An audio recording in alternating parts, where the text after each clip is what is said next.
Of Better Life Lessons. I'm Dr. Stephen L. Pettis, and as always, we're just happy for those of you who are tuning in by way of webcast. Those of you, if you desire prayer at this time, you can give us a call as the phone number appears across the screen, or if you like to write us, you can write us here at the church at 5401 West Lake Street, Chicago, Illinois, 60644. And those of you, if you even have questions, you can also, there's a place where you can ask us a question, and hopefully we can even answer your question. Let's welcome this national and international audience. And we're going to get right on into it. I'm continuing the teaching that I started a couple weeks ago entitled, Making the Decision to Succeed.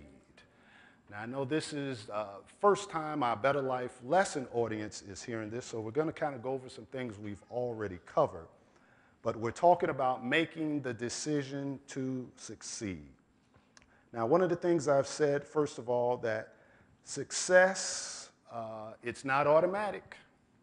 That's one of the things. It's not automatic, and success doesn't come just because you want it to.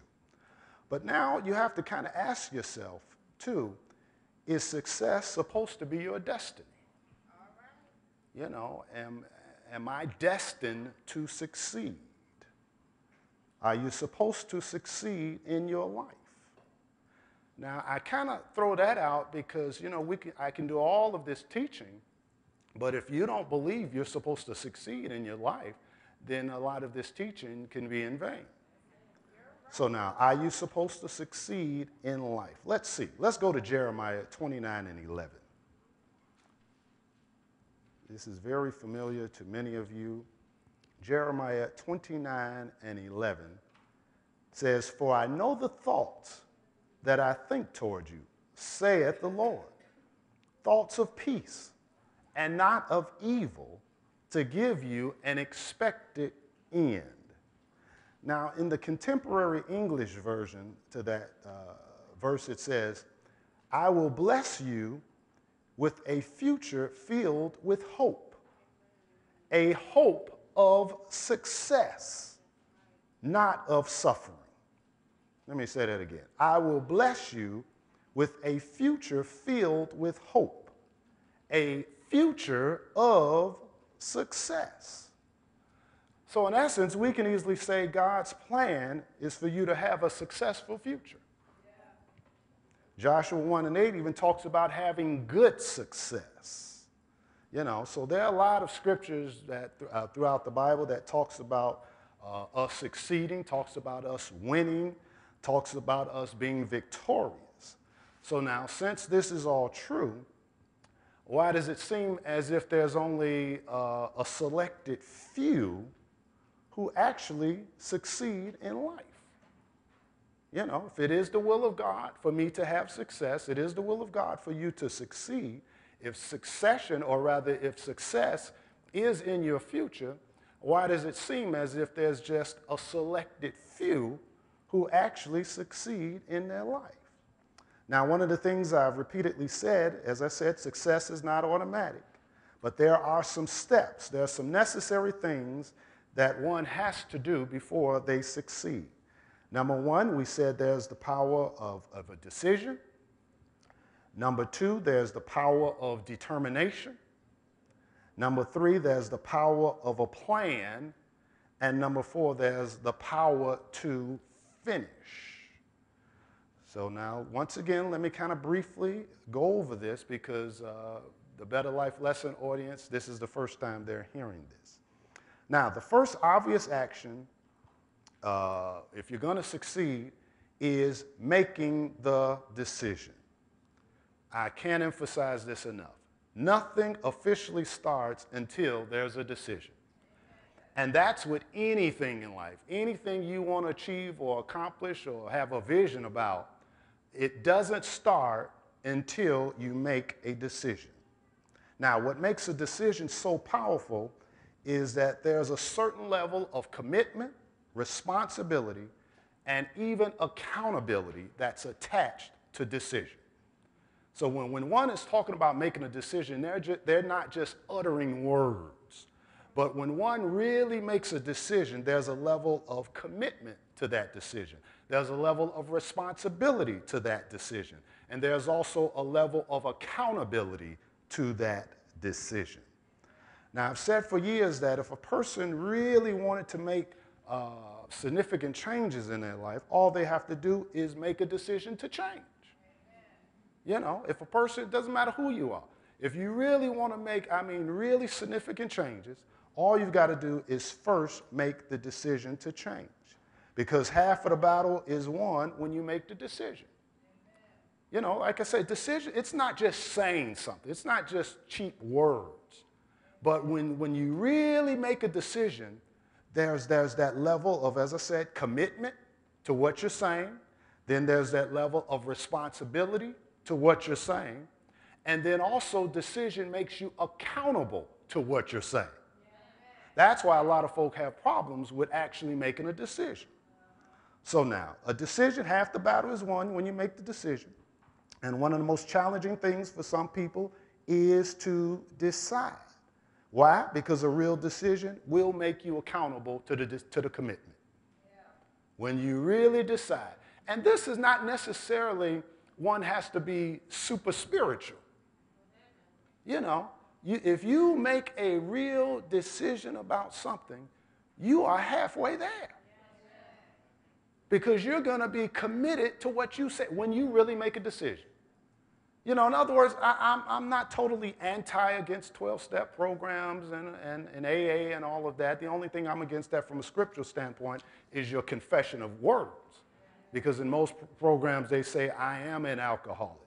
I am a drug addict. And that's contrary, or that goes against what the scripture says, that you're snared by the words of your mouth. But other than that, it's really about one making a decision.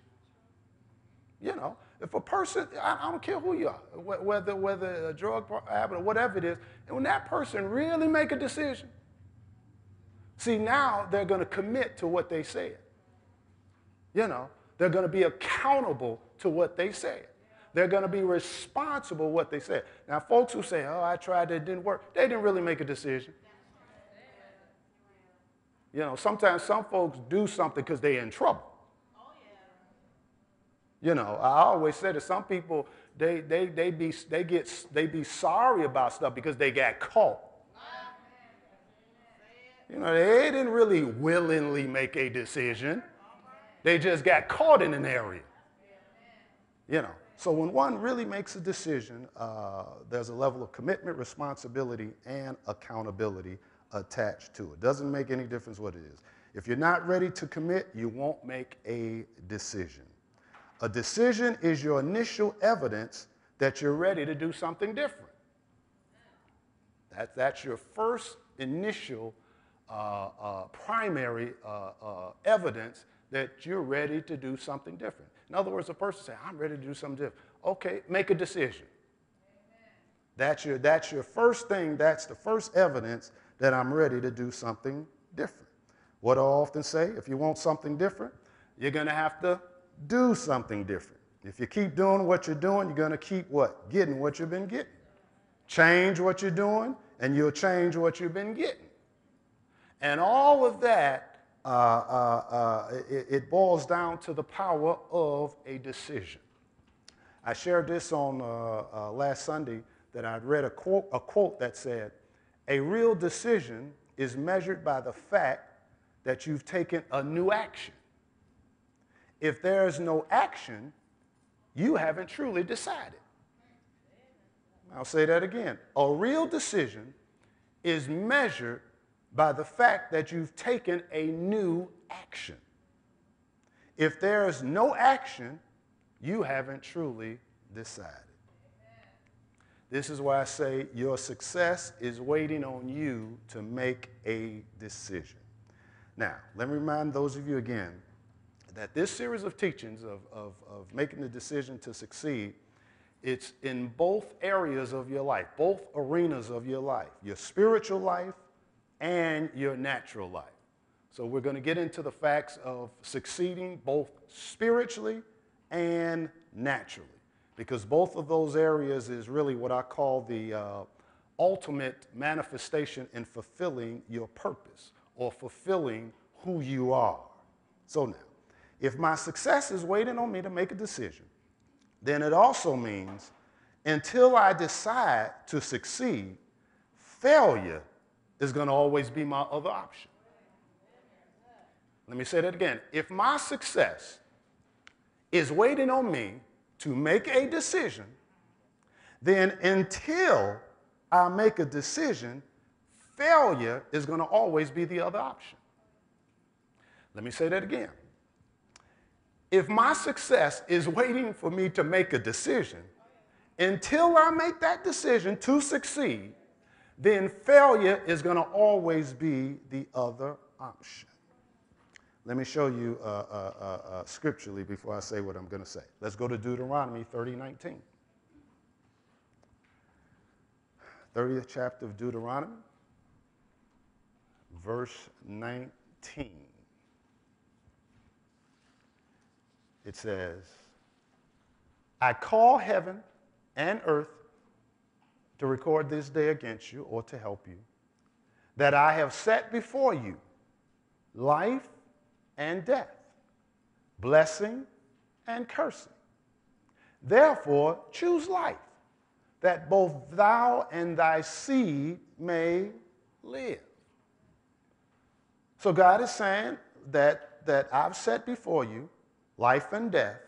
Now, these are all things that happens in the earth, life and death, blessing and cursing.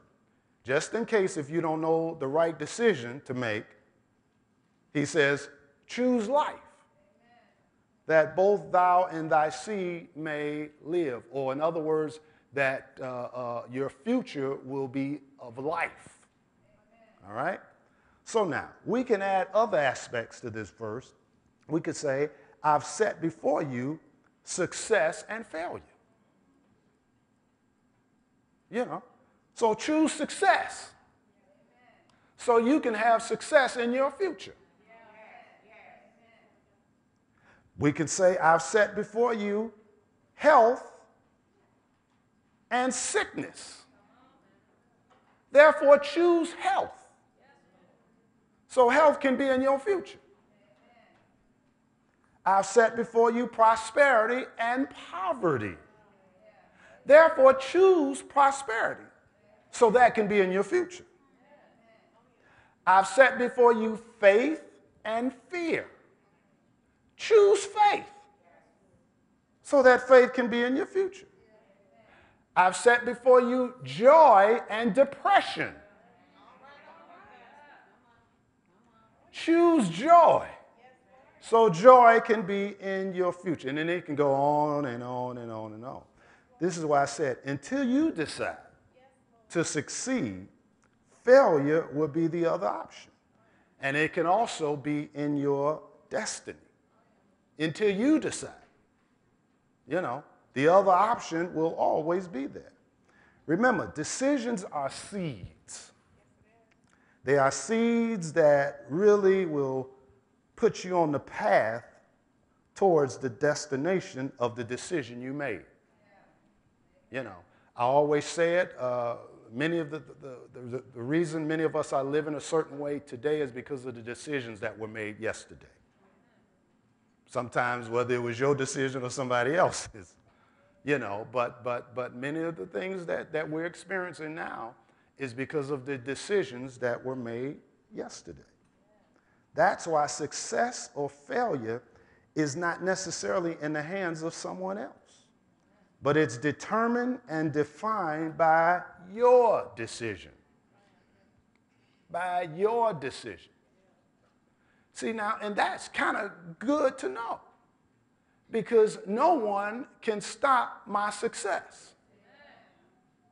Now, I didn't say they wouldn't try, but ultimately, no one can stop you from succeeding other than you. See, that's where that level of accountability comes in at. And most folks don't like to be accountable because it's so much easier to put the blame on other people or things or situations.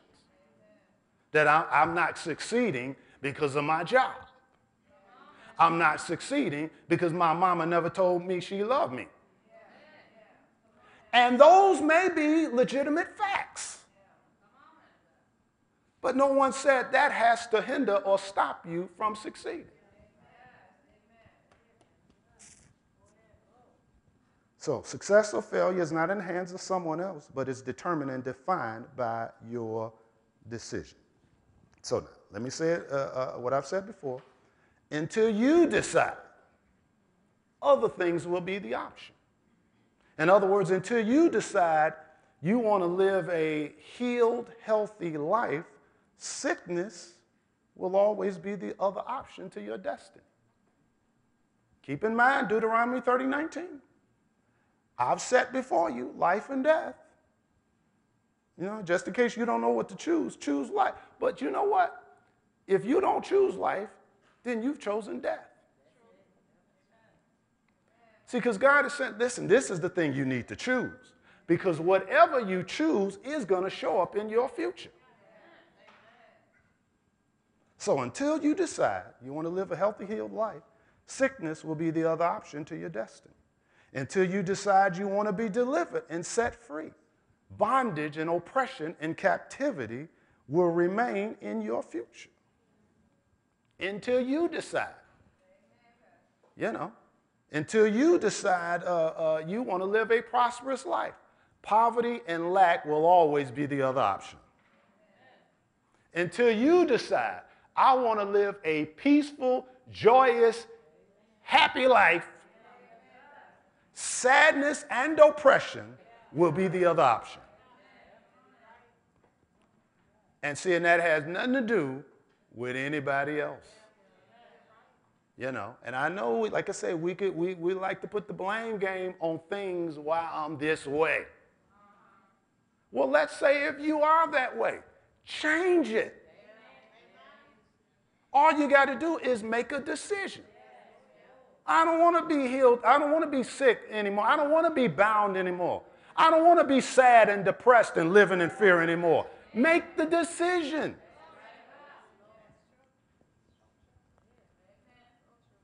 I've said many times before, what you don't resist, you allow to remain. And that's a spiritual principle. Whatever you don't resist, you've allowed it to remain. And if you allow it to remain, you'll eventually embrace it. You will embrace it. And it doesn't matter what it is. Just let it keep hanging around. You'll embrace it. It'll just become part of your life. You'll embrace it.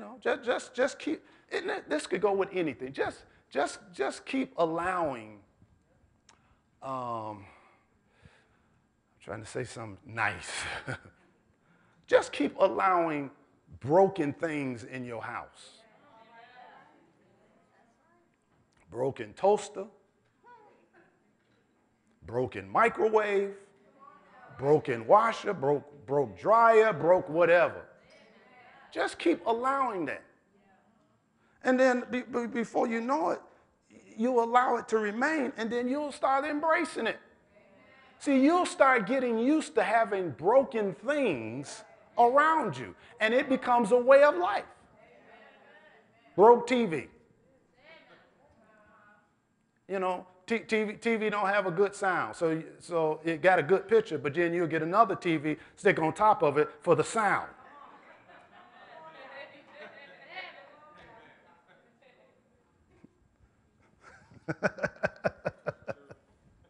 And you can get to the point where you you'll embrace really a way of living that was never intended for you to live.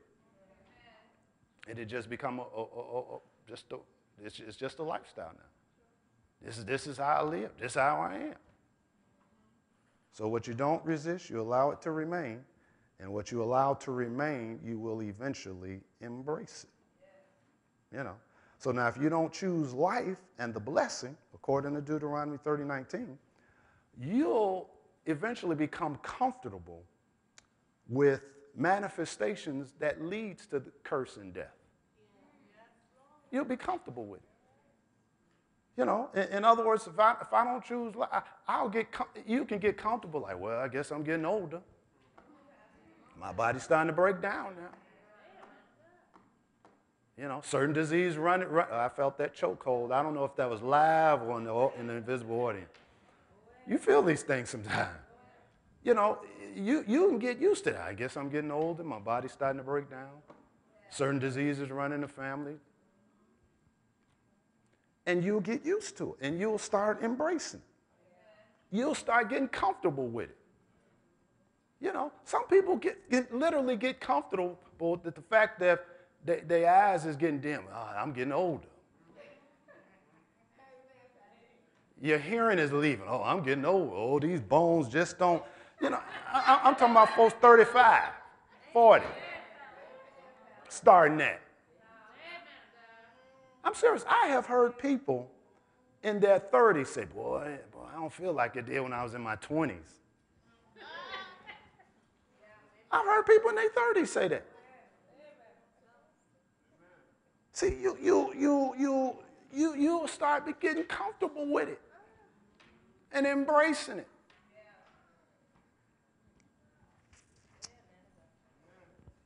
Things that lead to the curse and death, you start becoming comfortable.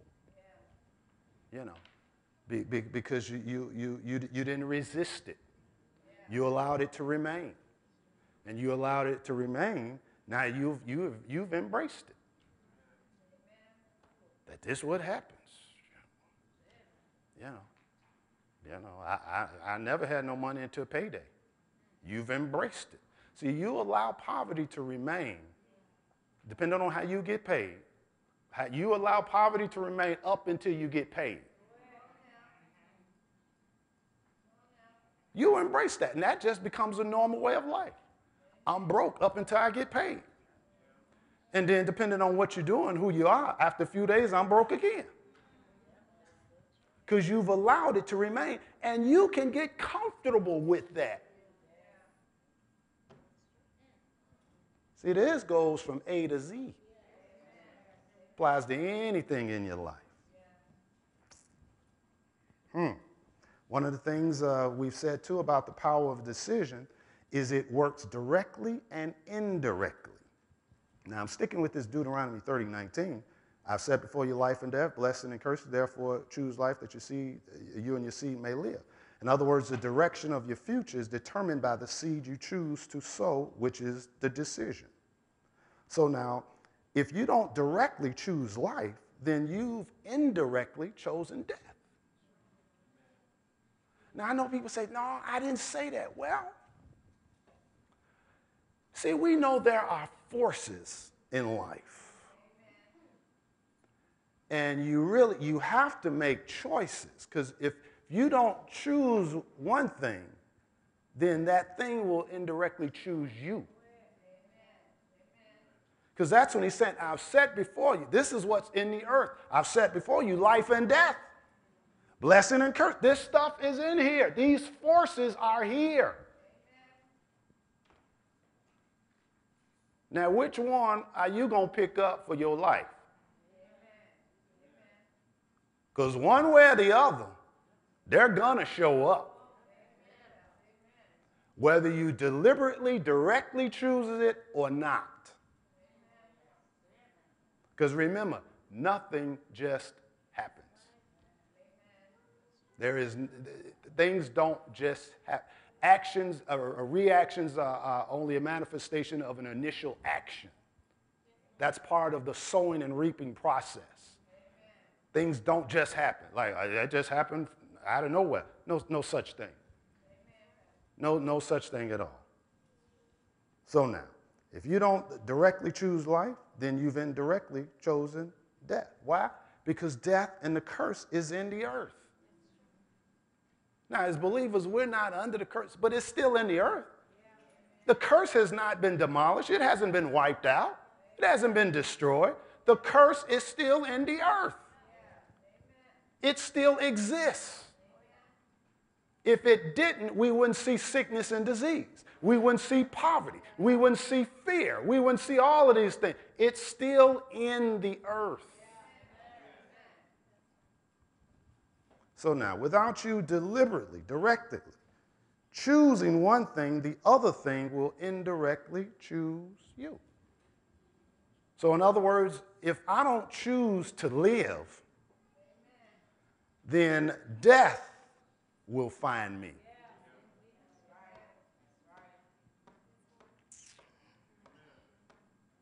If I don't choose to live, death will find me.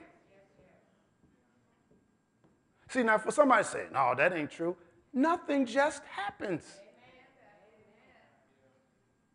If I don't choose to live, death will find me.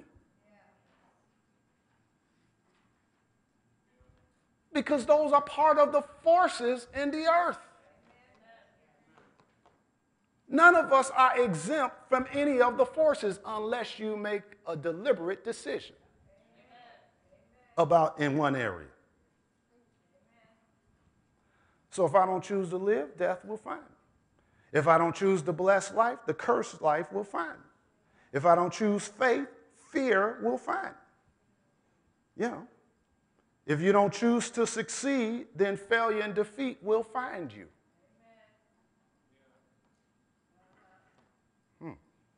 Now, how do these other options find you? They usually find you during a crisis. They usually find you when you're facing a challenge. Because situations will always reveal what's in you or what's not in you. Ask the disciples when that storm came. Storm came, they panicked. Wake up, Jesus. Master, don't you care we about to die? It was revealed in them. They had no faith in them because Jesus said, in other words, y'all didn't have no faith. Y'all should have been able to do this.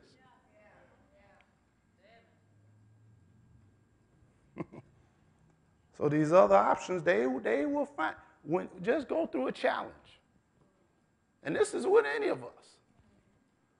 You know, you will easily be located where you at. Faith or fear will be revealed in you, one way or the other. When a challenge comes, when a crisis happens, something is going to find you. You know, that's when you really know you've built up some things. See, it's easy to say stuff during the learning process, but you really, really don't know its work until you went through it. See, in other words, it's easy to quote all of the faith scriptures. You know, we can know the fundamentals of faith. We can know how to say it. But you don't know it's there until you challenged. You don't have a clue. Because a lot of folks can quote this and teach it better than I. But some of them same folk, crisis happened, they burned and crashed.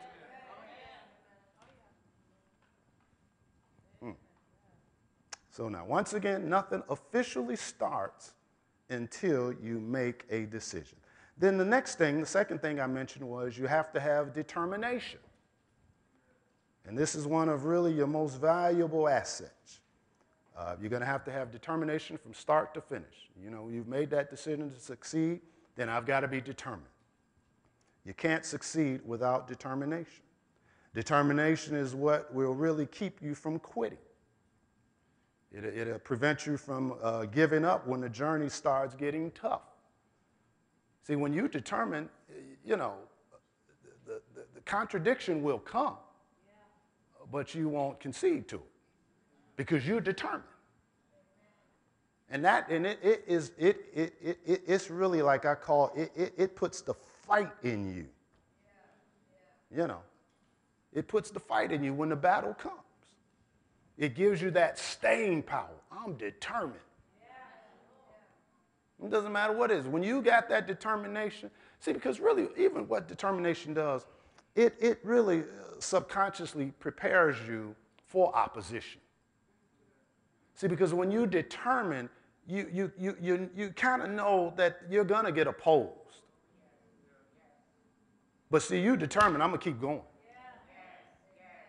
I'm going to fight this thing, and I am determined to reach the destination. You know how it is when you've had some things in your life where you were just determined. You know, those of you who know me, I said I dread getting lost, driving, getting lost. And usually I turn back around because I really was never determined. But now I've been in situations where I was determined to find a certain restaurant or something and got lost. I didn't go back home until I found it. I'm determined. I'm finding this restaurant. I am finding it. Because I was determined. Didn't matter I got lost. I'm like, hey, where is so-and-so? Oh, you about 5 miles off. But I was determined. Forget it. I'm still going to go. You know, to each his own. You know, when you're determined, it puts the fight in you. So determination is what will keep you from quitting during when the journey gets tough, puts the fight in you. When the battle comes, it keeps you, gives you the staying power, and it also keeps you focused on the goal. See, when you're determined, it helps keep you focused. You know, determination has got to be there. You know, when you're on the road of success, at the start, the middle, and the end. You can't just start off the top. It's got to be there all the way through, and that's what will see you through. So now, you have to ask yourself, how determined are you in succeeding? Now, no one can answer that but you. You know, depending on succeeding in whatever area it is in your life, how determined are you in succeeding? You know, is that determination? Now, you have to answer this for yourself. Where's my level of determination? How determined am I to accomplish this thing I've made a decision on? So now, the next vital key that we talked about was the power of the plan. The plan. The plan. If you're going to succeed, spiritually or naturally, you need a plan of action. I know that's easy said than done. And once again, this is one of those areas really that can't be emphasized enough. Now, last time I told you about a survey that I'd read that said only 8% of people finish out what they planned. 8%. Why 8%? Because the other 92% really didn't have a plan. That's how a lot of folks do when you think about we make New Year's resolutions. You know, New Year come in, I'm going so. And most resolutions end,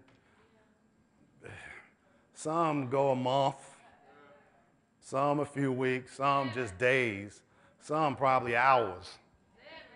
Because there never was a plan of action. Now, your intentions were good. And Pastor Laura has been saying for many, many years, intentions are not good enough. You can have all the intention in the world, but that doesn't necessarily mean execution, because you intended. You know, I meant to do it, but you didn't. You know, you didn't do it just like you had no thought of doing it, because it's the same result. You didn't do it. So intention doesn't change the fact you didn't do it. It's the same result. One who didn't want to do it, one intended on do it but didn't do it. The same result, it didn't get done. I know that sounds tough, but it's the same result.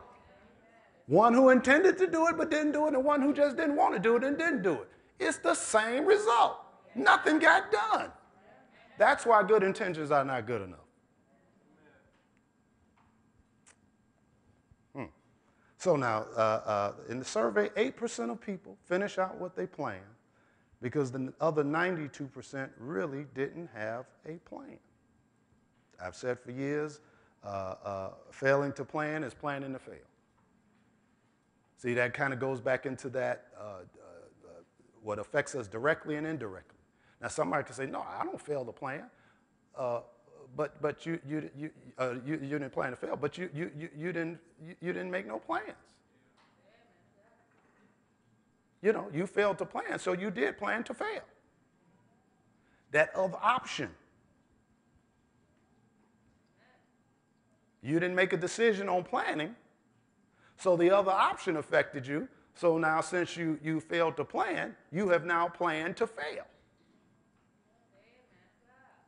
See, and all of that takes place when you try to do something. See, that's what it is. When you attempt to do something without a plan, you've planned all right, but you planned to fail. Because you failed to plan when you attempted to do something. Now, how do you define a plan? A plan is to arrange a method or scheme beforehand. In other words, this is something you do before you get started. It also means a detailed scheme or method. See, a plan is not just something you quickly draw up, but it's detailed. In other words, specifics. You know, stuff is detailed. A plan kind of goes like, okay, when I do A, what happens after I complete A? Then how do I do B? How do I do C? How do I do D? Then even detail just what happens if A goes a little bit longer than I thought. Detailed. See, and that's why only 8% follow through and 92% don't. Because they can all have a good idea. All 100% of us can have a vision about something, but only 8% actually go through the details. See, because it defines a detailed scheme or method, a detailed proposal for doing or achieving something. It's detailed. In other words, detail, it's not just about how to get there, it's also detailed kind of during the journey with just in case. Because once again, because you anticipate some opposition. It is naive for any of us to want to accomplish something and not anticipate opposition. If you think your accomplishment is going to be a smooth journey, my friend, you are highly mistaken. Don't work like that. Why? Because the forces, it's in the earth. So part of that detailed plan is you anticipating some opposition. Now, you can't necessarily plan exactly what it is, but you anticipate it. Don't with some folks, don't tell me, oh, I got a plan. Plan A, okay, you got a plan B too? See, detail. See, you don't just stick in one thing, because what happens if either this don't work out or this takes a little bit longer? See, and if you don't have it detailed, you quit. And that's what happens. That's part of that 92%. They put all the bank on this. And then when this didn't go right, now they don't know what to do. So they just quit. They thought Cousin Lucius was going to loan them the money. They was banking on Cousin Lucius loaning them the money. Now, when Cousin Lucius say they don't have the money, now they've abandoned the whole project because there was nothing detailed. It was not a legitimate, real plan. A plan is like a map. Whenever you follow a plan, you can always see how much you've progressed towards the goal, how far you have to go. A plan allows you to know where you are, so you can make decisions on where to go and what to do next. So in other words, when you have a plan, you're not just ignorant. You just don't know.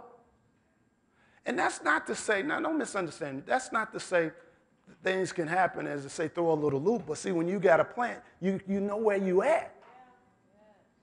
And sometimes you know how to make some adjustments. When those of you remember when I taught one of the volumes of planning your success when it comes to even from financial aspects, when you're planning on saving money, there has to be a plan with that.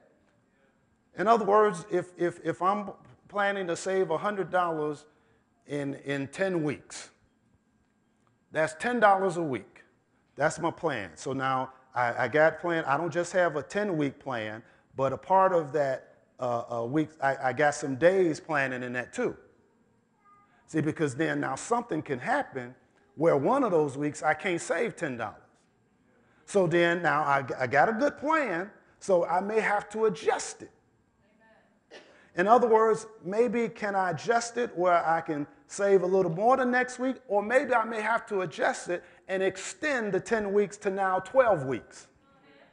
You won't think that way if you don't have a plan. You won't think like that. You'll be scrambling. Like, oh man, this came up.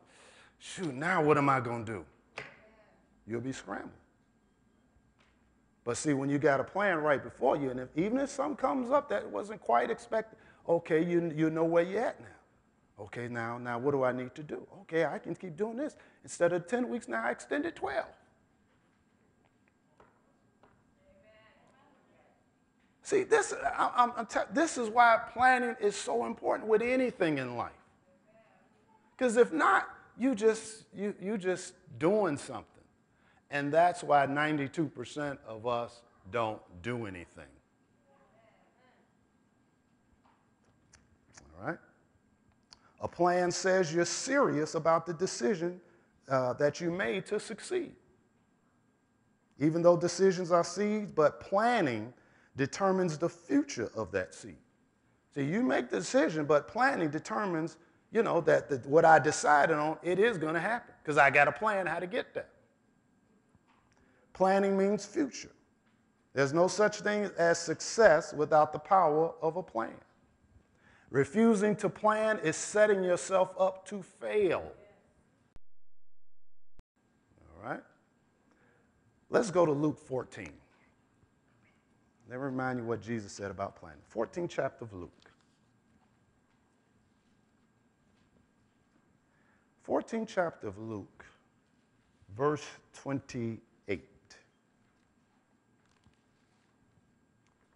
Jesus says, which of you, intending to build a tower, sitteth not down first and counteth the cost, whether he have sufficient to finish it?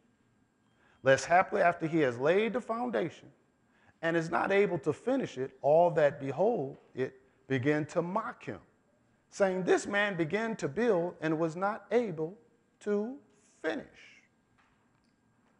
One translation says, for which of you wishing to build a farm building does not first sit down and calculate the cost to see whether he has sufficient means to finish it? Otherwise, when he has laid the foundation and is unable to complete, all who see it will begin to mock and jeer at him, saying, this man began to build and was not able or worth enough to finish. The Message Bible says, is there anyone here who planning to build a new house but doesn't first sit down and figure the cost so you'll know if you can complete it? If you only get the foundation laid and then run out of money, you're going to look pretty foolish. Everyone passing by will poke fun at you that he started something he couldn't finish. We know there are a lot of folks who start, but a lot of folks don't finish. And one of the reasons they don't finish is because there was really no plan to finish. See, people say they can start off something, but did you really have a plan to finish? And you'll be surprised. A lot of folks don't have a plan to finish. Now, in their minds, there's a little plan how to start it, but not to finish.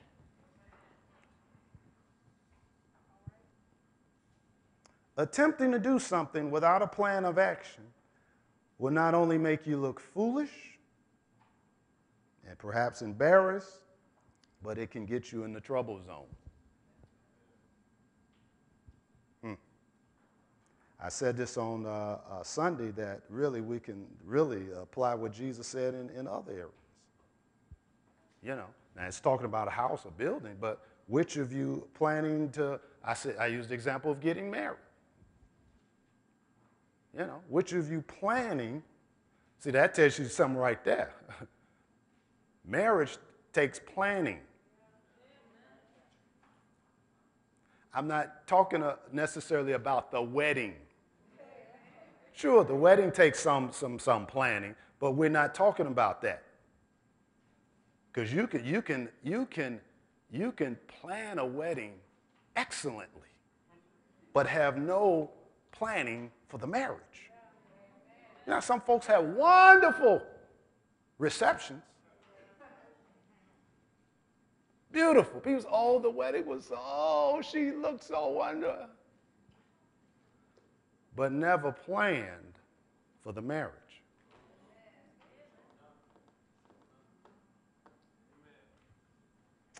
So which of you getting married or even starting a family, but didn't first sit down and count the costs? And this is really what Jesus is saying. And I understand he's talking about buildings, and that's true in that. But that goes in any aspect of your life, any decision that you make in life. You know, because decisions should be thought out first. Before you make any decision, there should be some thought to it, especially something that can affect you from a future standpoint, you and maybe others too. But you should always think about, decide, you know, make a decision on something. Think about it. You don't just do something. Okay? So which of you planning on these things but don't first sit down and count the cost? And counting the cost is mentally, physically, spiritually, and financially. You know, starting businesses, whatever it is, going to school. You know, whatever it is that you're doing, sit down and count the costs here. That's part of the planning. That what is this going to cost me? And I know we think financially, and that's important too, but it's not just that alone. Because a lot of folks, they have the financial part together, but they didn't count the costs physically and mentally. They didn't. You know, they got the financial part together, but they didn't count the cost mentally or physically. You know, what is this going to take out of me being somebody's husband? And with some of us, we know how much it costs us just being with ourselves.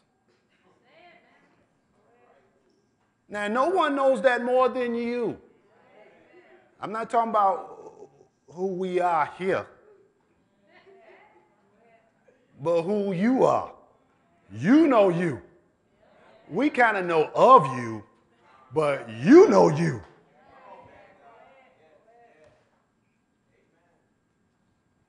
And some of us, let's be honest, are high maintenance.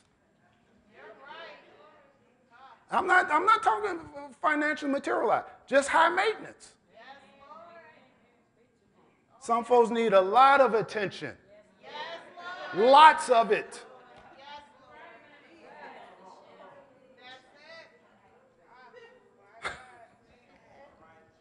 That's another message for another time.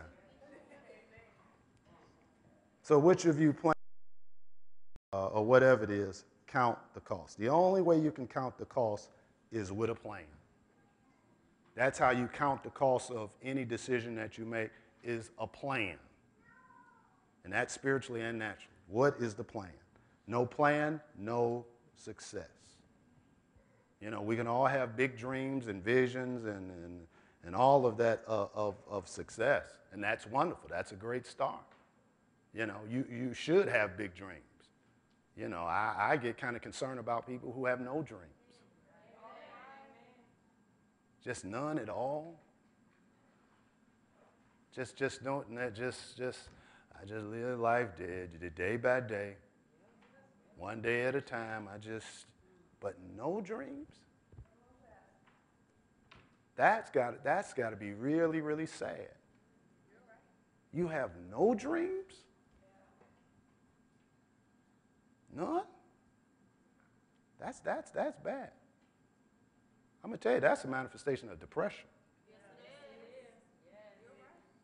When one has no, you know, I'm not saying you have to always do it, but just no thought of hope. That's a manifestation of depression. And that's usually what causes people, and I don't know how I got on that, but people cause suicide because they lost all hope in life. It's the only reason they do that. You know. So so hopefully we're not talking to anyone here like that. But you can have these big dreams and visions, but without the execution of a plan, it will remain in the unseen. Those big dreams and visions will remain on a piece of paper. You know, and the good thing about it, and I remember teaching this years ago, with us Christians, those hearts' desire, I ain't talking about nothing foolish and crazy, but those hearts and desires has come from God. Yes, Lord. God will not give you a vision without the ability to bring it to pass. He puts those things in you. That's part of your potential. Because, you know, as a spirit being, your potential is bigger than what you know. Because you were made in his image, in his likeness. You know, that's why we're all so full of creativity. You know, where it has to be expressed. And sometimes when you don't have the direction of that, that's why people do stuff kind of perverted and crazy. Because they don't really know how to express. Man, where did I get all that?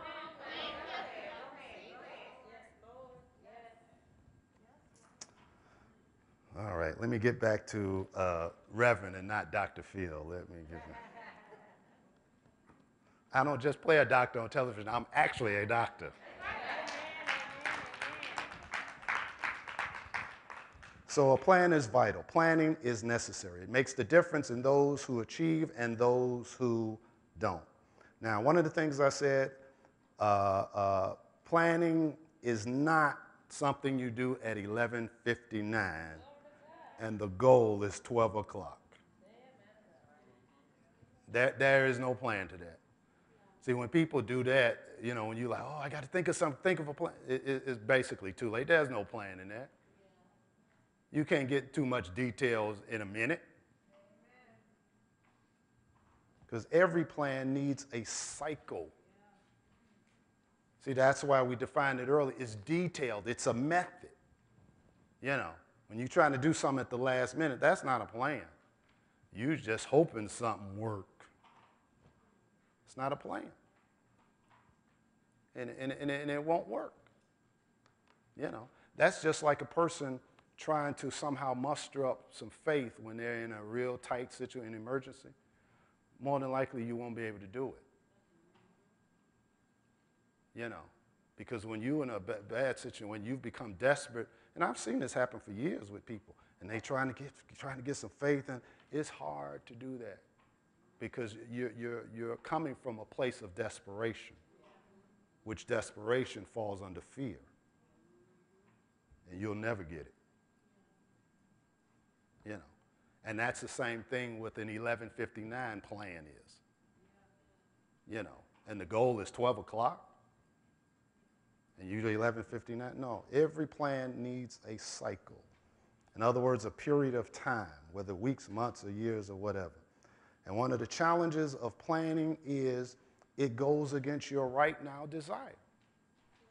And I understand that by nature we can be impatient about things, you know. Planning, it goes against our selfish nature. Because a lot of us, we don't like to wait. Now, and I admit it, you know, and I've said this before, and some things, you know, and the Lord helping me with my patience. Because some stuff I'm just impatient about. And there are some things I just want it now. That's why. And this is just me. It's not that it's wrong necessarily. That's why whenever I go anywhere, I got to fly. I'm not driving past an hour nowhere. I remember one time we went to Green Bay, Wisconsin. I ain't driving. I flew to Wisconsin. Because that's the impatience in me. I ain't sitting there waiting no 2 hours, and I can get there in 35 minutes. See, some of y'all choked on that. I'm just talking about me. Hey, folks who love road trips, hey, wonderful. Drive on, my brother, my sister. But my change, if I could, I'd like to be like Genie. Ding, ding, and be there.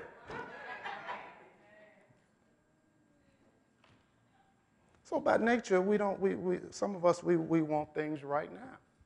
And we know that, if not all of us, most of us, with the credit situation. It's not saying credit is bad. It's not. It's not a sin, because if it was, then it wouldn't say we be the lender, not the borrower. That means if you're the lender, somebody got to borrow. So if borrowing was sin, then what, you going to put somebody in sin? So it's not saying that, obviously. But see, some of us, we've abused it because that right now, because we want it right now. And that's why credit overrides, I like to call the layaway plan. That's why they call it the layaway plan.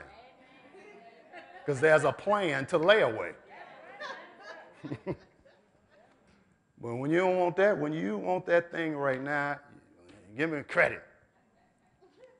And let's be honest, if not all of us, most of us, I'm not saying in every case, but most cases, a lot of our credit is jacked up because we didn't want to wait. We didn't want to wait. And they gave it to us. And we had every intention of paying it. But see, we never executed a plan, because with most of us in some things, if there was a plan, we'd have realized this ain't a good idea.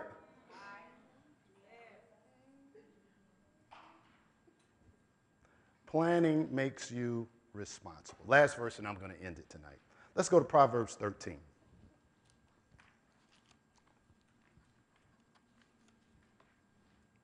Proverbs 13.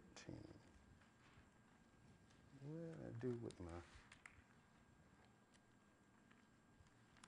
Oh, right here.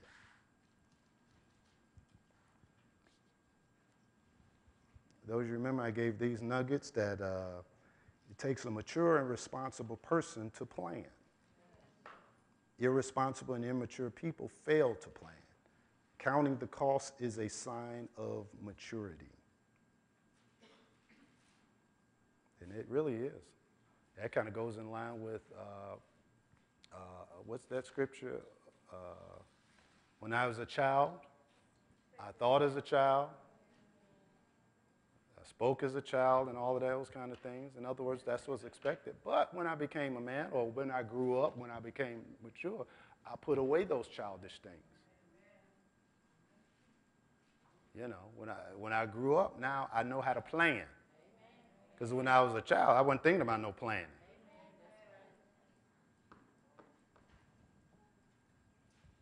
Proverbs 13, verse 16 says, every prudent man dealeth with knowledge, but a fool layeth upon his folly.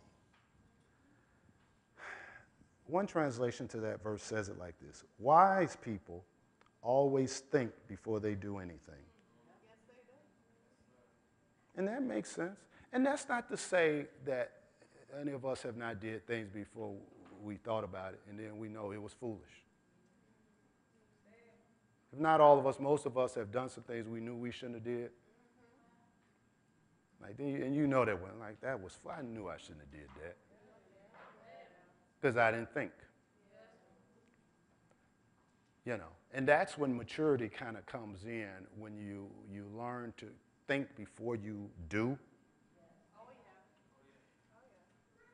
You know, you kind of think about what you're going to do. Think about what you don't just go off. You know. So wise people always think before they do anything. But fools, now this is the REV version of Proverbs 13:16, but fools show how stupid they are by what they do. You know, you can tell wise people and foolish people. Now, I'm not saying we all won't make mistakes. That's not what I'm saying. But a foolish person just have a pattern of just stupidity. You know, we all can say we've had our dumb days or dumb moments. something wrong. You had dumb years.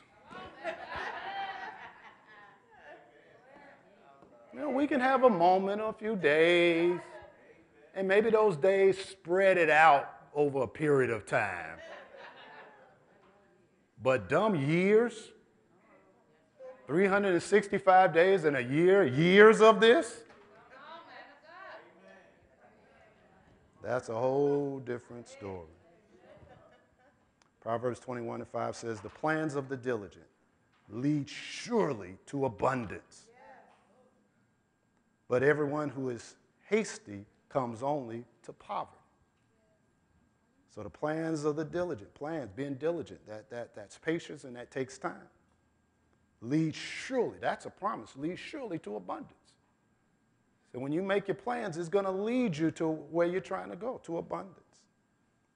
But everyone who's hasty comes only to poverty. Proverbs 24:27 says, prepare your work outside. Get everything ready for yourself in the field. This is planning. Then after that, build your house. In other words, don't do anything until you've put the plans together. After you've prepared the work over here, got everything together over there, then get ready to move and do what you need to do. All right? I'm out of time. This has been Better Life Lessons. We've been talking about making the decision to succeed. And those of you who are viewing this, if you would like really the copy of this entire teaching, you can give us a call here at the church as the phone number appears across the screen, or you can write us and say, I want that series of teachings of making the decision to succeed. But as a matter of fact, I'm still in this series of teachings, so instead of waiting to get the CDs, just come over here at 5401 West Lake Street. Be my special guest this coming Sunday at 11:30 a.m., and I'll continue to teach it. Until then, we'll see you next time. Come on, let's thank God. Hallelujah.